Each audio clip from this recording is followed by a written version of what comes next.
Delegates and honored guests, welcome to the 13th Biennial Maine AFL-CIO Convention here this 28th day of October 1981 at the Somerset Inn. This year of 1981 will soon be a thing of the past. However, it will long remain in the annuals of labor. On the state level, we had to fight on our hands in regard to workmen's compensation. Right to work, although still around, did not cause the problem that we had been anticipating. NLB elections were held throughout the state and were fortunate to win many. Among them was the office and poise at the BIW on the national level. Let us not forget what has been transpiring in Washington. What has happened to Pato shows all of us that we can happen to any union. September 19th was a shining light in this year's darkness when thousands of union members traveled from all corners of this nation to Washington, D.C. in a tremendous show of unionism. Solidarity Day was a success, and it certainly showed President Reagan and his cohorts that labor will retain firm. We will not stand by and lose what we have fought for generations to gain. On November 4th, which is coming up very shortly, and I hope that we'll be able to write to our senators and congressmen that the Davis-Bacon Act and also the Hobbs Act, we ought to kill that before it hits the Senate floor. Trust that each one of you might write to your senators and your representatives. We do not want to change that Hobbs Act any at all. It would be great harm to our unions if we did. In the election year of 1982, we need to work. Yes, we work to elect our friends. It is strange that Samuel Gompers, who many years ago said, and I quote, "We should elect our friends and defeat our enemies, but union members will still vote for the same ones who know will not help them, working men and women of our nation." Today, so many of our members take for granted the benefits they now have, benefits that it has taken over a century to acquire, that blood, sweat, and tears were shed by many men and women. Yes, children had to suffer too. 40-hour weekends, pensions, sick leave, paid holidays, paid vacations, death benefits, grievance procedures and arbitrations, and many more. The list can go on. The need to work for better conditions is still here. Let us stop being apathetic, stop our complaining, stop our selfish attitude of what's in it for me, and work with one another to benefit all. It gives me great pleasure and a great honor this morning at this 13th Biennial Convention to turn this convention over to our President of the Maine State AFL-CIO, Charlie O'Leary.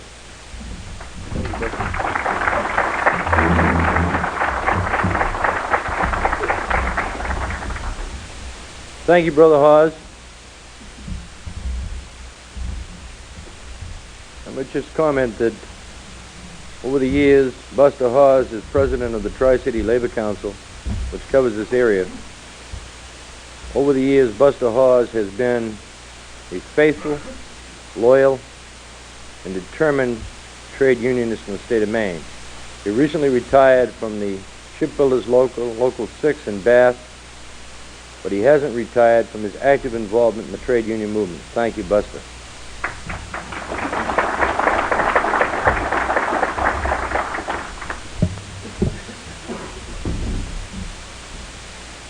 "34 months, almost 3 years ago, the delegates to the 12th Biennial Convention elected a new president of the Maine AFL-CIO.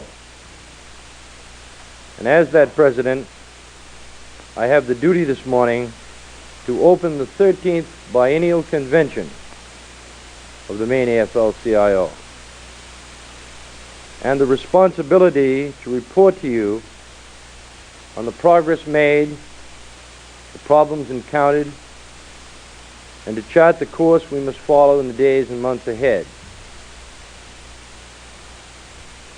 Let me begin by saying that the progress we have made has been considerable. In 1979, we defeated right to work. We defeated this anti-union measure for the fourth time in the history of the state of Maine. And the manner in which we defeated right to work made the union movement stand tall and with pride. Some 2,000 trade union members came to Augusta in 1979. And they came to Augusta on Wednesday to appear before the Labor Committee. Wednesday, a work day, to protest this attack on our union. You made this defeat possible. You came in buses and cars, all of you. You, the carpenter, the papermaker, the machinist, the shipbuilder, all of you. The AFL-CIO. One voice and one labor movement.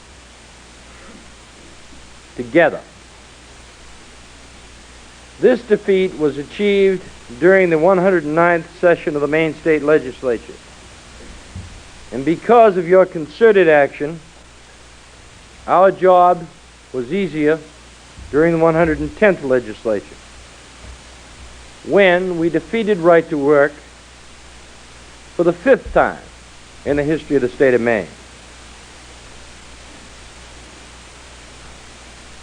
We have moved forward not only by defeating the forces of anti-unionism, but by your imagination and your creativity. In this area, I would cite 2 legislative examples and 2 program examples. First, the United Paperworkers International Union and the Maine District Council of Paperworkers have been in the vanguard of occupational safety and health. And it has been through their efforts that legislation has been passed and subsequently improved upon, protecting workers from hearing loss on the job. And it has been through their efforts that workers are more aware of health hazards on the job. In another area, the IBEW, and specifically Woody Cody, Assistant Business Manager of Local 1253. Woody came to the legislature and almost single-handedly convinced educators, contractors, legislators that the Maine licensing law for electricians could be improved. And the result of his action, of his taking the time, is an act that will assure quality training and safeguards for our members for years to come. In the area of program,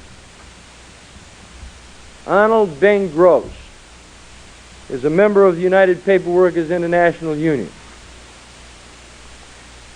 He has spent countless hours meeting with representatives of management and representatives of local unions to implement what we call an employee assistance program.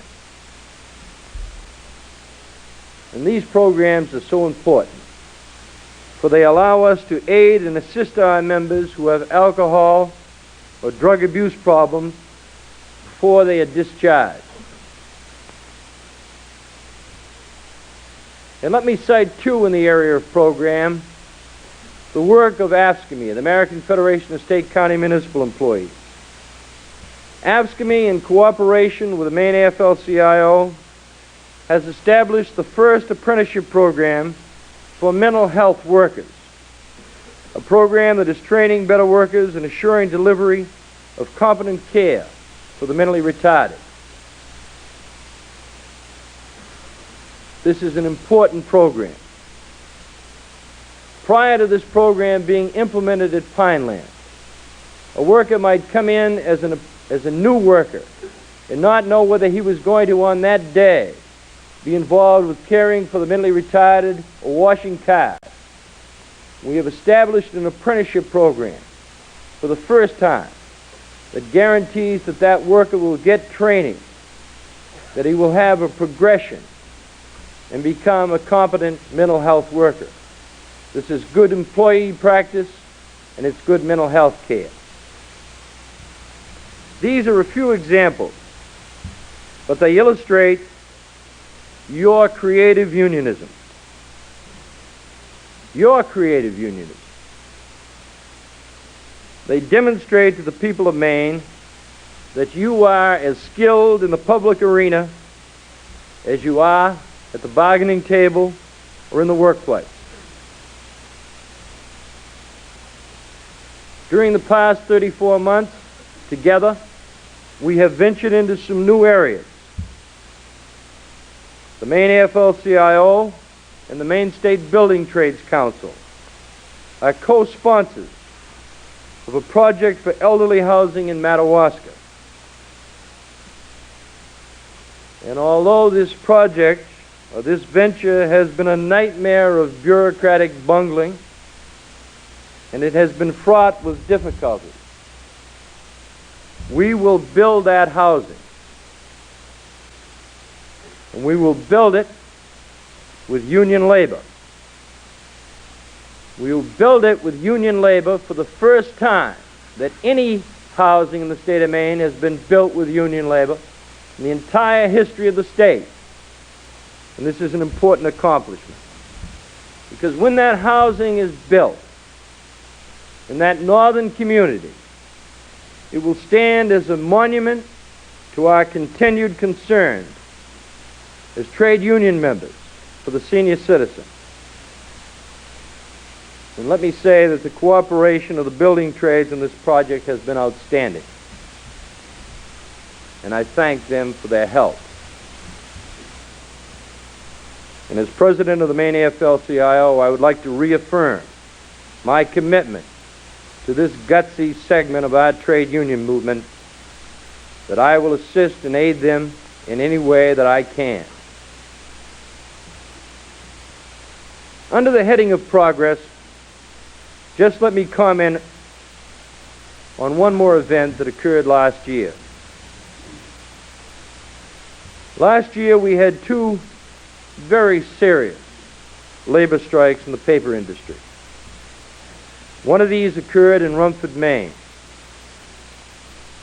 at Boise Cascade Corporation, and the other occurred in Winslow, Maine, at the Scott Paper Company. At that time, we asked for your assistance financially, and we asked for your assistance in a food drive for the striking members. Not only did you send money, but you collected food from Kittery to Caribou and came to the aid of our brothers and sisters in the United Paper Workers International Union during their time of need. And until now, I haven't had the opportunity, but I would like to thank you for what you did. It was one of those events, once again, that made the union movement stand tall and proud. There have been disappointments, and the problems that we encounter are real. Perhaps the single most disappointing activity has been the Maine AFL-CIO membership cooperative. In this area, we have developed programs that provide for reduced insurance rates, eyeglasses, reduced rates on car and truck purchases, reduced rates on home heating equipment. But far too few members are taking advantage of this opportunity. And if we're going to make it work, this is one area that I think will require a great deal of work. In this regard, there will be a workshop conducted by Michael Schaff of the National Consumer Co-op Bank this afternoon at 4 o'clock. And I hope all of you will attend, because we need your help. to get this important activity going and get it straightened out and on the right road. The opportunities in a co-op are limitless. I think they're limitless as evidenced by our early success with a program developed by the Legal Services of Maine. The fact that we can get reduced legal services, reduced rates on legal services for our members. This idea works. And all of our members during these difficult times need these services. I am asking Secretary Treasurer Gorham to take direct responsibility for getting the co-op moving and to report to me on a bi-monthly basis.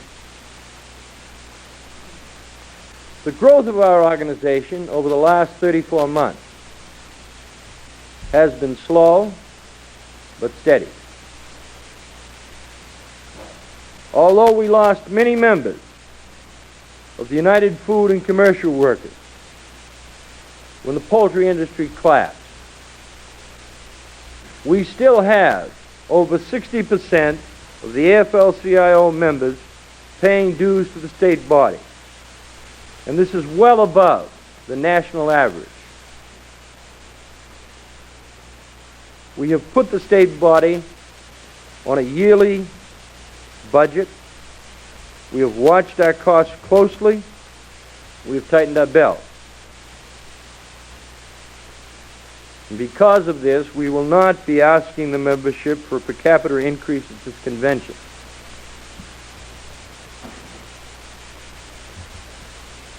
But let me say that what we have ahead, our enemies are real. During the 110th legislature, we faced a dual attack on workers' compensation. And that dual attack came from the Associated Industries of Maine and from the insurance industry. We were able to keep the workers' compensation system intact. And actually, with the help of people like Ed Gorham and Pat McKee and our good friends, Johnny Martin and Libby Mitchell, we made some improvements in the program. But our enemies will be back. And we anticipate an attack on unemployment insurance during the second part of the 110th legislative session.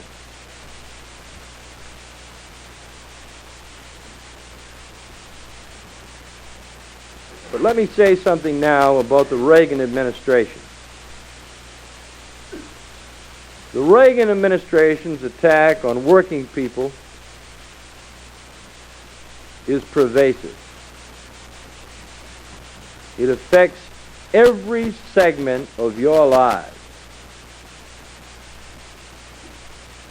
In the coming months ahead, unemployment insurance, a program that we are entitled to during short durations when we're down, unemployment insurance will be tougher to get, and it will be of a shorter duration. And this is a result of the Reagan administration. This is a change in the regulation. They're cutting back on unemployment insurance, and they're going to make it tougher for you to get unemployment insurance. This is a result of President Reagan and his administration. There will be fewer compliance inspections under OSHA, a program that we fought hard to get. Occupational safety and health is being gutted by this administration. These are two areas. But if you think it doesn't affect you, that it doesn't affect your life because you're not unemployed and you don't get hurt, then think about some of the other areas. Recently discharged veterans, your sons, getting out of the service, will not be eligible for unemployment insurance. They have to re-up, or they aren't entitled to unemployment insurance. And that's going at veterans. The cost of student loans, the means by which working people send their children to college, will increase from 9 to 14%. And these loans will be harder to get. Social programs will be cut. And with the block grant programs, there will be fewer state workers. The block grant programs, the early ones that we dealt with this year, all say that no more than 10% of the money allocated by the federal government can be used for administration. And when they come to us in January, that will translate into fewer state jobs for state workers. And that's the result of the Reagan administration. It's a pervasive attack. It affects every segment of our lives. And now that they've implemented these programs, they're talking about increased revenue. How will they get some of that money back? The GOP, the Republican Party, has proposed a host of new taxes, including a gasoline tax. Now, who the hell does that affect? It affects each and every one of you that commute and go to work daily. These are some of the programs that we're faced with, some of the problems that we're faced with. Last November, last October, when I was campaigning against Ronald Reagan, I met a young worker who said, "I don't care about politics." He wouldn't take my leaflet. He simply said, "I don't care." You care now, and we all must care. And what can we do? What can we do as a trade union movement together, as we've done so in the past? First, I think with unemployment at 7.5%, it's imperative that we pass the $33 million bond issue that will affect Bath Iron Works. This will have a positive effect, not only on Bath and on Portland, but Searsport and the entire state of Maine. You've got to go back to your homes and your communities and encourage your friends to vote next Tuesday. You must convince them to vote for this important issue. Secondly, we must organize for the next year. We must organize politically for the next year. Because of our efforts in the last election, Maine was one of 5 states that picked up Democratic pro-labor seats. One of 5 states. And that wouldn't have happened without you. That wouldn't have happened without the active involvement of trade unionists in every community in the state of Maine. And now you've got to do it again. We've got to register our members. We've got to raise political dollars. We've got to get out the vote. And third, we must renew our efforts to educate our members. They've got to be made aware of what is happening because of the concerted action of government, about how the Reagan administration is affecting their lives. It's no longer any good to simply sit there and bitch about the fact that we're getting those welfare chiselers. What we're getting is all of us. And what we're getting is the working people of the state of Maine and the working people of this nation. We've got to convince them that politics touches every part of their lives. As part of this effort, I'll call upon the Bureau of Labor Education, with the dollars that we raised from our car raffle, to intensify and increase our educational program. And last of all, as we begin this convention, I want you to know that we must work harder. Those of you who will be candidates for the executive board, if elected, be expected to serve on subcommittees and to spend long hours to attain our goals.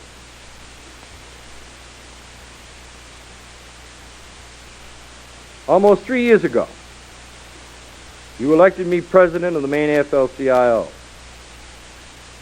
I thank you for that honor. Every day that I serve, I am proud to represent the workers of Maine. And I promise you that in the struggle ahead, together we will prevail. We will build a better life for our sons and daughters. I now declare the 13th Biennial Convention of the Maine AFL-CIO open for business. Thank you.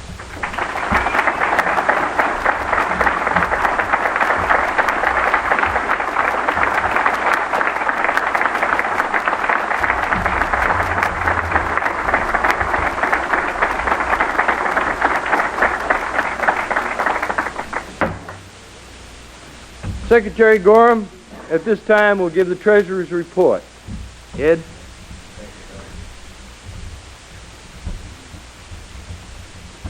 You all have in your packet of materials the bound journal of proceedings of the 12th Biennial Convention. If you turn to the back of it, to the index, to the appendixes, and turn to page 12, you will find an index and a letter of transmittal from Loisel and Batham, certified public accountants. You'll also find in your packet monthly financial reports and the quarterly reports, particularly the report for the first quarter of fiscal year 81-82. I'll read the letter of transmittal from Loisel and Batham. Maine AFL-CIO, 72 Center Street, Borough, Maine, September 3rd, 1981. We have reviewed the accompanying balance sheet of the Maine AFL-CIO as of June 30th, 1981, and related statements of revenue and expenditures and changes in financial position for the year that then ended, in accordance with standards established by the American Institute of Certified Public Accountants. All information included in these financial statements is the representation of the management of the Maine AFL-CIO. A review consists principally of inquiries of company personnel and analytical procedures applied to financial data. It is substantially less in scope than an examination in accordance with generally accepted auditing standards, the objective of which is the expression of an opinion regarding the financial statements taken as a whole. Accordingly, we do not express such an opinion. Based on our review, we are not aware of any material modifications that should be made to the accompanying financial statements in order for them to be in conformity with generally accepted accounting principles. The 1980 financial statement of the Maine AFL-CIO were reviewed by other accountants whose report dated July 9th, 1980, stated that they were not aware of any material modifications that should be made to those statements in order for them to be in conformity with generally accepted accounting principles. Respectfully submitted, Loisel and Batham, certified public accountants. Continuing from page 12 through the first paragraph of page 18, you also have the balance sheet for June 30th, 1981 and 1980 as Exhibit A. The statement of revenue and expenditures as Exhibit B. Schedules to revenue and expenditures, personal expenses, Schedule B1. Occupancy expenses, Schedule B2, printing expenses, Schedule B3, and the other expenses, Schedule B4. You also have a statement of changes in financial position, Exhibit C, and the notes to the financial statement, Exhibit D, and the notes are very important if you want to understand what is in here. If you'll turn to the quarterly report for the first quarter of fiscal year 1981-82. We have an income over the quarter of $33,305.30 in per capita. You don't have the figure broken out for you, but for the quarter, that represents an affiliation of 31,719 members. The expenses for the same quarter, $63,688.99. And the fund transfers down here dealing, first of all, with the investment HUD in Madawaska. This is a flow-through account. We have a $20,000 note from the bank. That note's been reduced quite a bit since the auditor's report. But essentially, it's just a flow-through. As we get money from the Department of Housing and Urban Development, we funnel it through to pay off that note with the bank.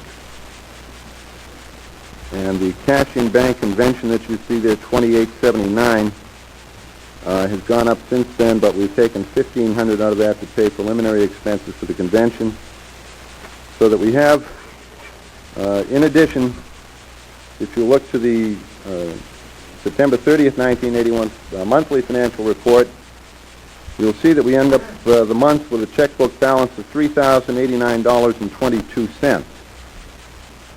In addition to that, we have approximately $7,500 in a cash fund through Payne Weber, approximately $6,000 in the Summer Institute Fund.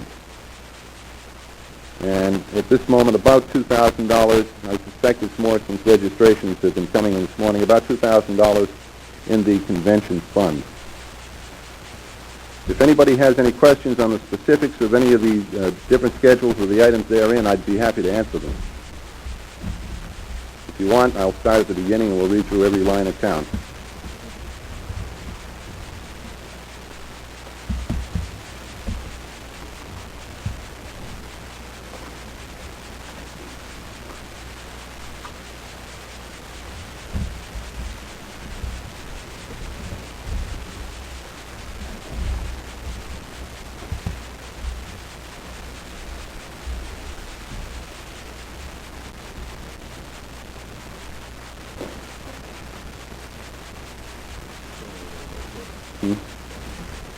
Brother Hart.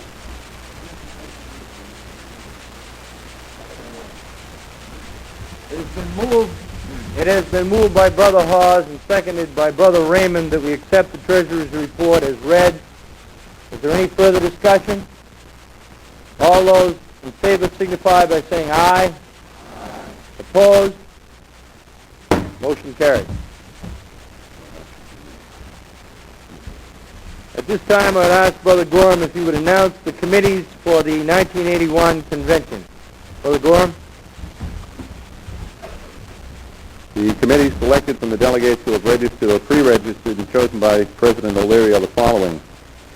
The Resolutions Committee will be chaired by Arthur Gordon of UPIU 1069. Other members of the Resolutions Committee will be Herbert Clark from the Katahdin Central Labor Council, Christine Hasted from Council 74 AFSCME, John Patella from my Huntsville Local 6, Philip Place from IBEW 1837, and Linda Lamar from ACTU 926.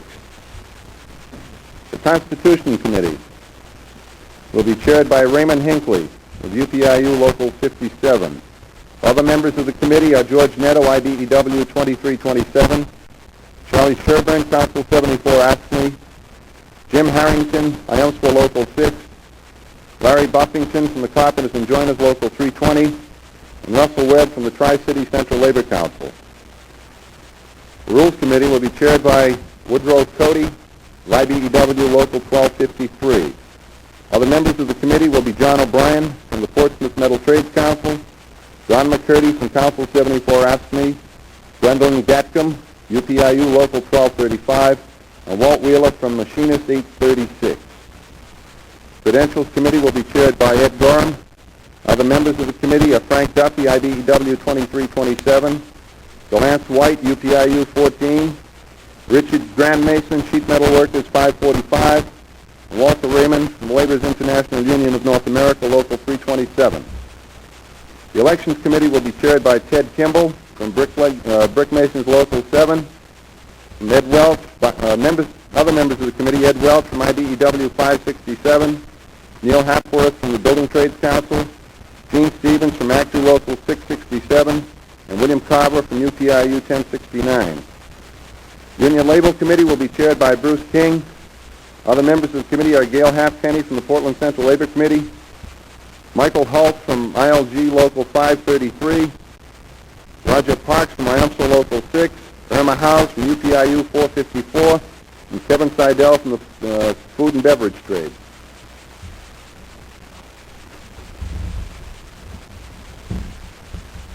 Those committees can meet at their convenience during the day and report back, and I believe at this time that Brother Cody from the Rules Committee has a report. Brother Cody, would you approach the microphone, please?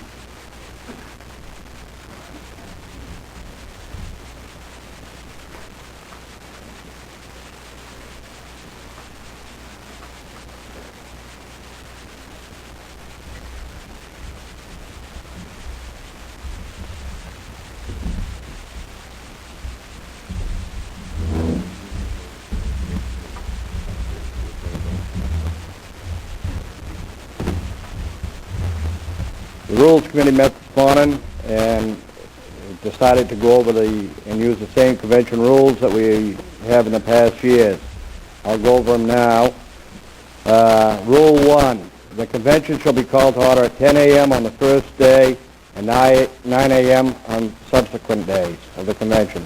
The convention may vote to hold evening sessions if it deems such sessions are necessary. Rule 2, when a delegate rises to speak, he or she must address the chair and state his or her name and the organization represented. In the event two or more delegates seek to speak at the same time, the chair shall decide who is entitled to the floor first. Rule 3, there shall be no interruption in the remarks of a delegate unless it is to be called the delegate on a point of order. If the delegate is called on a point of order, he or she shall, at the request of the chair, take his or her seat until a question of order is determined. Rule 4, a delegate shall not speak more than once on the same subject until all who wish to speak have had an opportunity to do so, with the exception of a point of information. Nor shall a delegate speak longer than 5 minutes on the same question, except by a majority vote of the convention. Rule 5, Robert's Rules of Order will prevail on parliamentary matters. Rule 6, no motion or resolution shall be voted upon until the mover or introducer has had an opportunity to speak upon it, if he or she so desires. Rule 7, any member of the convention acting on the floor in such a manner as to interfere with the proceedings of the convention shall be reprimanded for the first offense. And for the second offense, the presiding officer shall have the offending delegate removed from the hall for the duration of the convention. Rule 8, all resolutions submitted for adoption at this convention shall be printed and distributed to all delegates. Rule 9, the regular order of business for this convention of the state AFL-CIO shall be as follows. 1, report on credentials submitted by the Committee on Credentials. 2, approval of rules and order of business submitted by the Committee on Rules and Order of Business. 3, business of the convention. 4, adjournment. Those will be the rules for the convention, and I so move. It has been moved by Brother Cody that we accept the rules of the convention. Do I hear a second? I hear a second from Local 80, Brother Phil Vea. Is there any discussion of the rules? All those in favor signify by saying aye. Aye. Opposed? The rules are passed. At this time, I'll ask Brother Ed Gorham if he would read some announcements.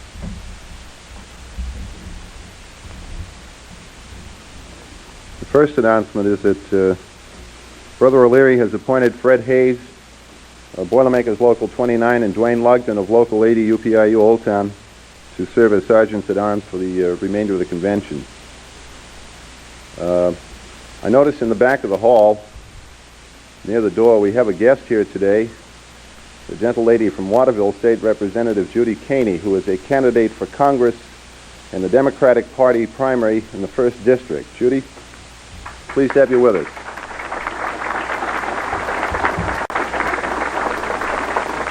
Judy, why don't you come up front so they can see who you are? Judy's going to be around here probably most of the rest of the day, and I'm sure she'd like to meet all of the delegates, particularly those from the 1st District. And I'm sure that there are many of you here who would like to meet her. I might point out that we expect that there will be other 1st Congressional District candidates here, either today or tomorrow at some point in the convention, and you'll get a chance to meet all of them. Judy?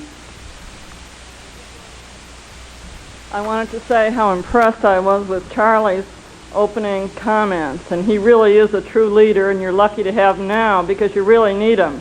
And I just also wanted to say that's basically the reason I'm in this race is because of the Reagan economics, and I'm totally concerned. This is radical economic policy, throwing the baby out with the bathwater, and we are really going to have problems. I'm sure everyone here would agree that everyone believes that we should closely examine whatever policies we have and not have all the waste that perhaps we have had in the past, but certainly nothing like this.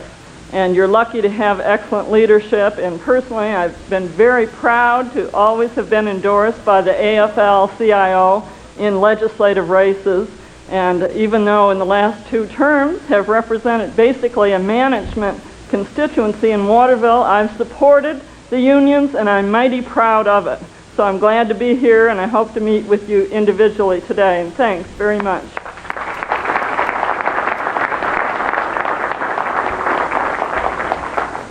Thank you, Judy. Brother Hayes, I noticed you just came in. Brother Hayes from Local 29, in your absence and at his own peril, Brother O'Leary has appointed you Sergeant at Arms. For those of you that don't know it, there is a package meal ticket available that will provide lunches for today, tomorrow, and Friday, and breakfast for Thursday and Friday.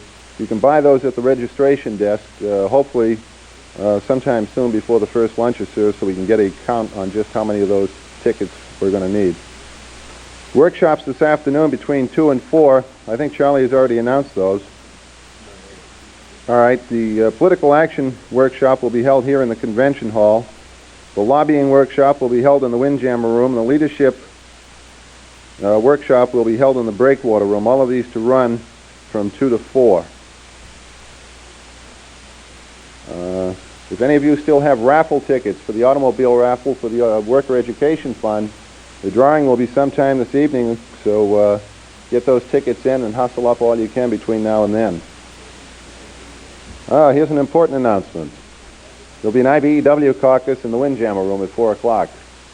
Another important announcement. There'll be a UPIU caucus in this room upon this morning's recess. And that takes care of the announcements for now.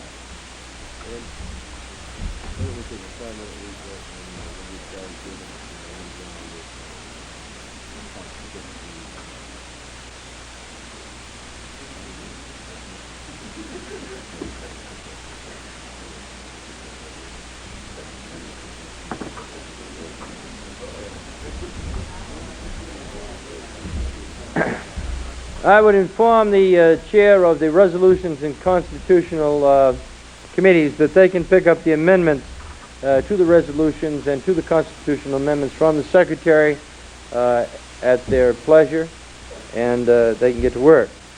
At this time, I'd like to ask Charles Sherbin if he'd come forward, and we'll take a brief 5-minute recess. Charlie, would you come up?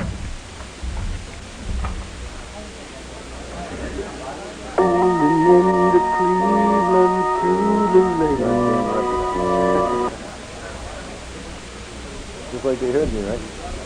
At this time, I will turn the podium over to Secretary Treasurer Gorham as a few more announcements to make. Brother Gorham. There will be a meeting of the Constitution Committee at 1:30 this afternoon in room 131. That's Ray Hinckley, George Netto, Charlie Sherburne, Jim Harrington, Larry Buffington, and Russell Webb. There have been some changes on the Elections Committee. Philip Veu from UPIU Local 80 in Old Town will be taking over as chair of that committee.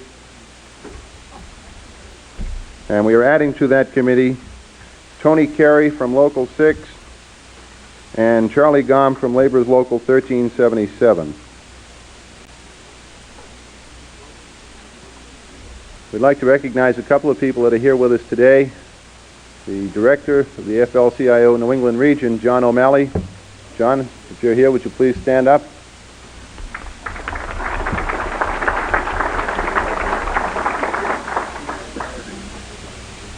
And also, in the rear of the hall, the Director for COPE for New England, Madeline Matchko. Madeline?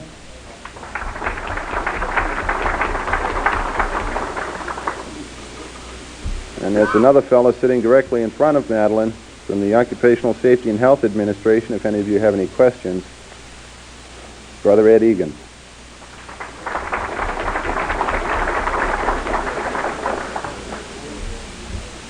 Another change, Gail Halfkenny will be taking over as chair of the Union Label Committee. We have pre-purchased 75 tickets, as I told you earlier, for the lunch and breakfast program. There's still 5 of those available. If any of you want to avail yourself of that, this may be the time to do it in the next few minutes. Also, the dining room has a capacity of only 70 people. For those of you who are planning to eat at this place tonight, you are advised to make reservations as soon as you can for tonight, or you may find yourself being shut out. At this time, we'd like to turn the podium over to the individual who, among all of our brothers and sisters, has probably labored the hardest and the longest over the membership co-op. Charlie Sherburne, Executive Director of Council 74. Charlie?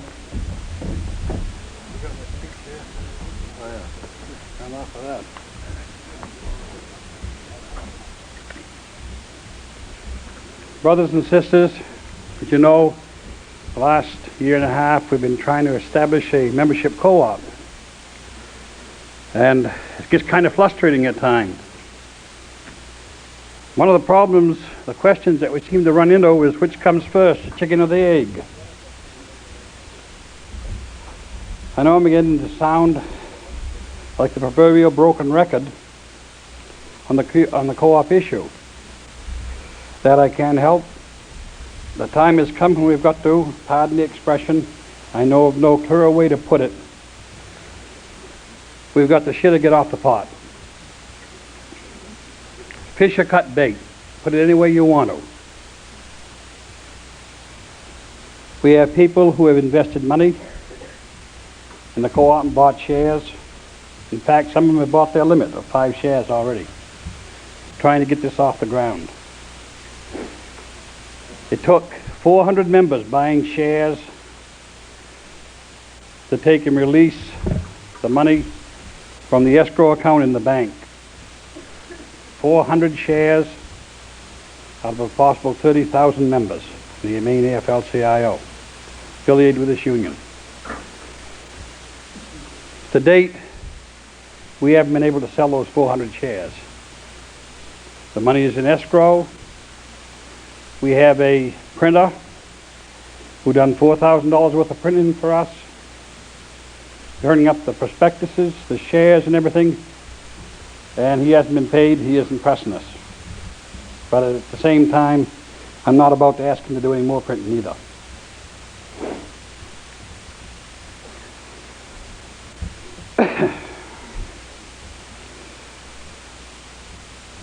A company set up to serve the membership, to save them money, to help them survive in these tight money times. Their company, to serve them, to help them and not operate to put profits in the pockets of somebody else. And there is money to be saved. The following are some deals that I have offered to us, yet to date we have been unable to take advantage of. Why? Because this whole concept is built around volume purchases, not single unit sales. One example is last year I bought a coal-fired, combination coal and wood boiler from a manufacturer in Madawaska, Maine. I've had to buy it through the distributor in Bangor, and I was still able to save $300 on it. This spring, that same manufacturer came to my house to talk to me. He made us the offer if we could buy them furnaces, the same furnace that I paid $1,700 for a year ago. Could have been bought if we bought them in units of 25 to a time for $1,300. The regular price of that combination coal and wood furnace through the dealership is running around $2,000. I took and checked out just the other day. Coal is being advertised around the state of Maine for $120 for soft coal, around $145 or $150 for hard coal. That's delivered. I put a call through to a contact I have who contacted a coal dealer in Pennsylvania. Soft coal could be bought for $40 a ton delivered in a car in Pennsylvania. The cost of shipping that to the Lewiston, Maine was $27.19 a ton. That's the cost in Lewiston, Maine of $67.14 a ton. That same stuff is being advertised by a dealer in Portland at $125 a ton. There is some cost of delivering it, granted, but not $55 a ton. These are just a couple of the examples that are available to us. We're back to the basic problem. Which comes first, the chicken or the egg? We've had a lot of people who say to us, yes, we're very interested in the co-op. I think it's a great deal. We want to join after you get it started. So which do we have? The egg, the nest egg. The only way we can raise that is by selling shares. We have to have that money to start the co-op up. That is the problem. We've got to make up our mind as to which we go. We had 2 years. The company, the corporation, is registered in the state of Maine. If the shares are not sold, that escrow is not released within 2 years, then the company is dissolved, the bills are paid off out of the escrow that we have, what bills is owed, and the rest of the money is divided up amongst those that bought the shares. And it's no more. We had some insurances. We run into some problems with that. I'm not going to get into that right now. I think that's best addressed with Ed later on. Chick has assigned him to take and see that the co-op moves forward. At the first of it, we saved some good money on insurance policies. There was other savings to be made. I know a member, Ray Lambert, some of you know him, who lives out here in lives out in East Corinth. He bought 4 tires for his Jeep. For 4 tires, the price of them come to $600. He got them for $370 because he was a member of the co-op. After he got them, he asked the dealer how much he had actually saved by being in the co-op, and the fellow said that he had actually saved over the best price he would have given him on a cash deal. If he hadn't been in the co-op, he still saved $70 by being in the co-op over the best price he could have got otherwise. Those are some examples. All it takes is a little initiative, a little willingness to invest $25 of your money in a chance to establish something that you will own, that will operate to save you money, that you as the shareholders will run. Nobody else. That's all I have to say. I'm a little bit disheartened by the length of time that it's taken to get this started. If anybody has any questions for me concerning what has gone on, I would like for you to hold them until the workshop, which will be taking place this afternoon at 4 o'clock, and we'll try to answer them at that time. Thank you.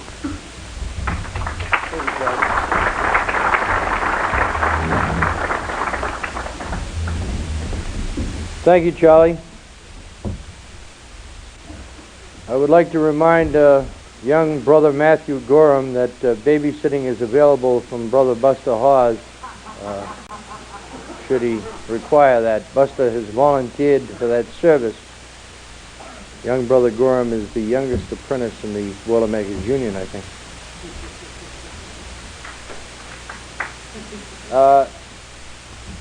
In my opening remarks, I talked a little bit about the problems that we've had with OSHA, or the problems that we anticipate having with OSHA.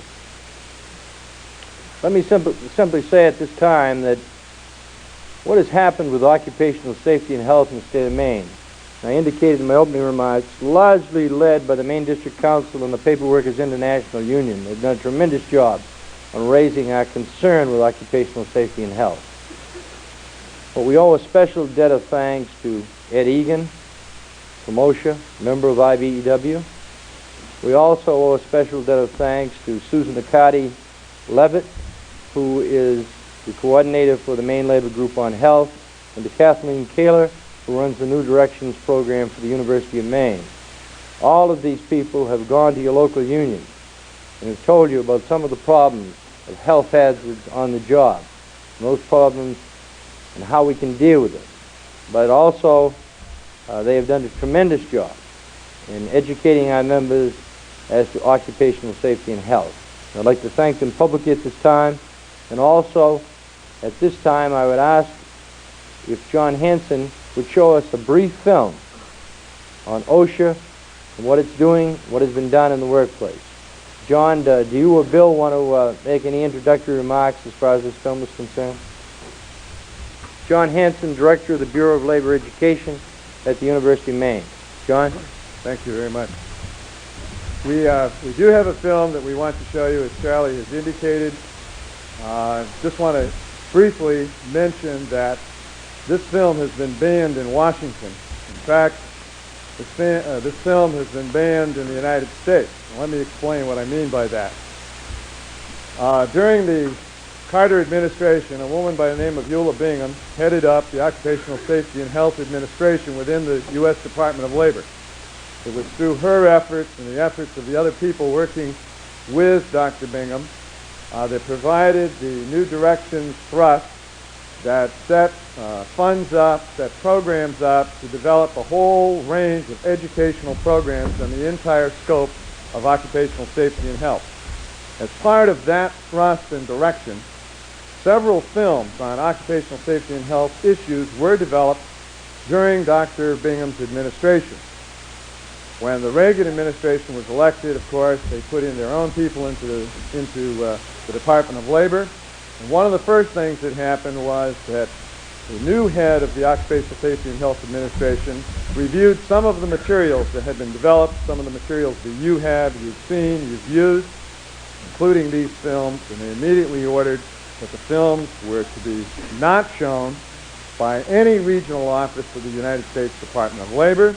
There was even some discussion, although it never came to fruition because of an article in the New York Times, that they even wanted to recall these films. There was implied comments having to do with what would happen to those agencies that had the films and what would happen to them if they showed them. So at, I suppose, some risk to all of us, a risk that I know we enthusiastically embrace, let's take a look at Worker to Worker.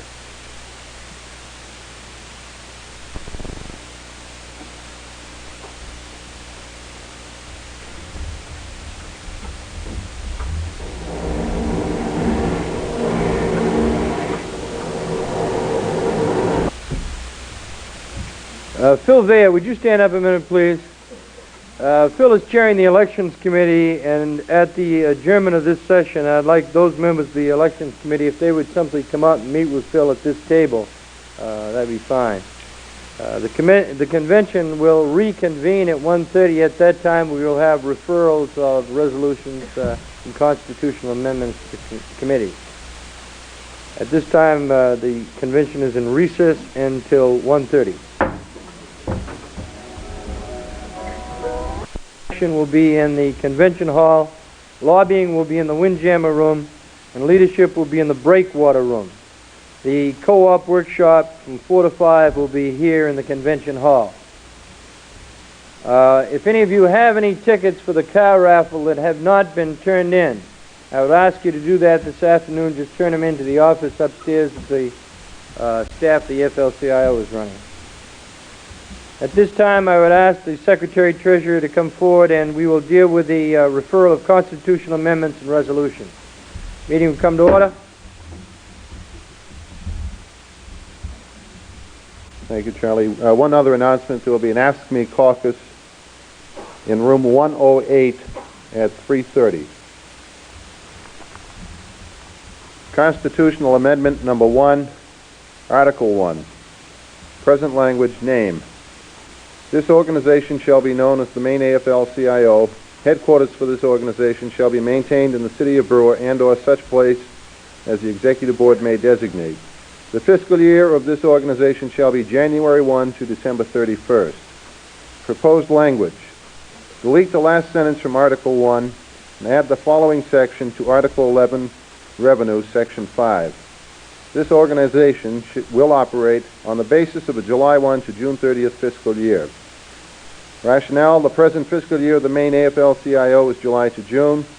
This is a generally accepted practice and considered sound accounting procedures, submitted by the Executive Board. This constitutional resolution is referred to the Constitutional Committee. Constitutional Amendment Number 2, Article 11, Section 1, Subsection B, present language. 5 cents of the above per capita tax per month shall be used exclusively for the purpose of establishing and maintaining a retirement program for the President of the Maine AFL-CIO, the full-time paid staff of the Maine AFL-CIO, and future full-time paid elected officials and full-time paid staff of the Maine AFL-CIO. Change 2. The Maine AFL-CIO shall maintain a retirement program for full-time paid officials and staff and shall fund such program as necessary from the regular revenue derived from the per capita tax established above. The rationale, the present language mandates that 5 cents per member per month be allocated to the pension fund. The result of this is that the Maine AFL-CIO is paying in more than is required. The insurance carrier is getting the advantage of our accelerated premium payments, and we're deprived of using our own funds as needed. This change will not affect the program itself. The proposed language will assure payment of premiums which are due, not additional amounts which are unnecessary. Submitted by Executive Board. Constitutional Amendment Number 2 is referred to the Constitution Committee. Constitutional Amendment Number 3, Article 4, Section 6, present language. A registration fee not less than $15, no more than $25. Proposed language, a registration fee, the amount to be determined by the Executive Board. This deletes specific reference to a minimum and maximum dollar amount. Rationale, there appears in light of ever-increasing costs a continuing need to change this figure nearly every 2 years just to reflect reality. A constitution should be more universal in its language, providing details to governing bodies. Submitted by the Executive Board. It's referred to the Constitutional Committee.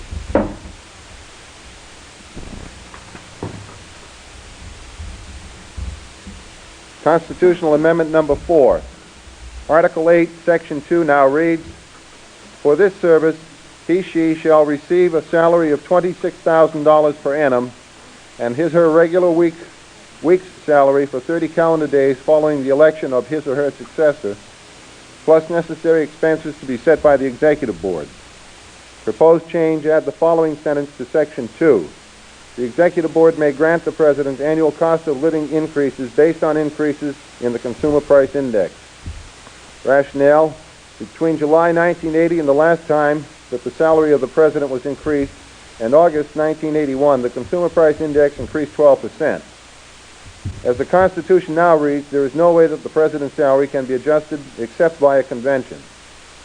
This proposed amendment would give the Executive Board the authority and flexibility to increase the President's salary based on increases in the Consumer Price Index when the financial condition of the Maine AFL-CIO allows. Constitutional Amendment Number 4 is referred to the Constitutional Committee. We'll now deal with the resolution. Resolution Number 1. Whereas Maine workers are continually exposed